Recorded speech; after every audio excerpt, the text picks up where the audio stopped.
All right, April 23rd, Dwiggins Farms. Listen to them critters. Thank you, Butler County Pheasants Forever. So, to all the habitat and all the songbirds. So, any case, talking to Cliff England down there at England's Nursery. You can get all your a lot of your trees and stuff, seedlings, cultivars, all that stuff. That's where I got my scion from. But he was asking about the frost damage we had a couple nights ago. This is one of my persimmon trees. This variety is J59. Got the cultivar from the scion wood from Cliff. I don't really know a lot about it. It might have produced some fruit last year, but it had been the first year, so I like to test it more than that. So if you look right here, this damage right here is frost damage. We had a light frost. It wasn't a hard frost. Probably get another one too. And then here's some new growth. So a couple years ago we had the same thing, and the tree is somehow still alive. Not this one, but one probably 3 times bigger than this. And it gets these little toothpicks coming out down here. Little toothpicks. It looks like toothpicks sticking out. And then you find out that's the ambrosia beetle. And it goes in, and I guess it has fungus underneath its gills or something. It infects the trees. It's not a good fungus, a mungus, but the tree's still alive. It's way up over there. And I don't know how, but it's still kicking butt. But my point is, my digression was because when it gets cold like this, these trees, especially if it's a hard frost, all the sugars, I guess, or somehow it goes from sugars to ethanol. In any case, that attracts the beetle, and they go in there, and it lets them know that the tree's dying and it's weak. So back to frost damage. Cliff was asking me, and then let me see here. Just got a couple different. I'll show some. There's a Bradford pear that was grafted with an Asian pear. A whole bunch of those on this property. About 30 different varieties thanks to Cliff. So this was just a wild American persimmon, and if you put any trees out, you got to put this hardware cloth around them, just a 1/2 inch.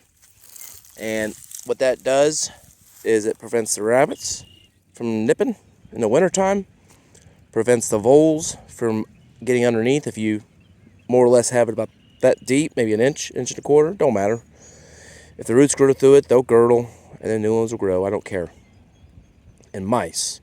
And so I used to use those tree tubes. And you know, I'm sure those things have a purpose. Probably great.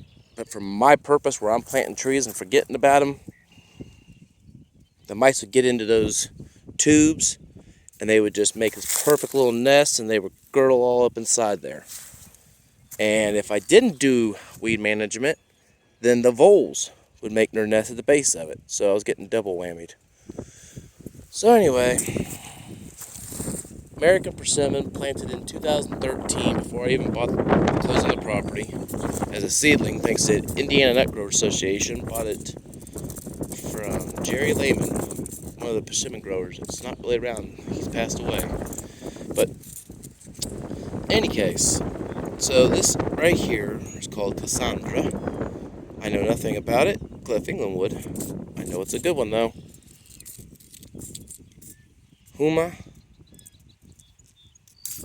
And then, like I said, this is J59.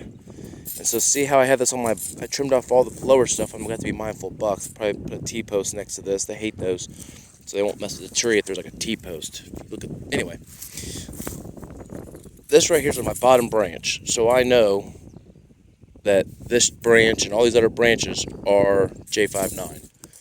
I'll probably keep like this one, this one, this one. Let's see if I can. My camera's broke, so I have to not zoom out. So this one, and this one I'll keep. And then what I'll probably do is remove this one and this one. And that will promote growth in those 2 cultivars that I added on. It'll preserve the J59 genetics. I have more than one tree, so I don't really need this one to be grafted. I don't recall it being my favorite. It might have been my best. I don't know. Oh, no, I know it wasn't my best, but it was not memorable. So I'll give it a couple more years and see what I think of it. But yeah, so that will grow about 1 foot to 3 foot this year on those grafted varieties, and yeah, in 2 years I'll have fruit on it, and I'll be thanking myself for just taking 10 minutes out of my day to do that. And hopefully that was useful to you guys. Until next time, bye-bye, see you.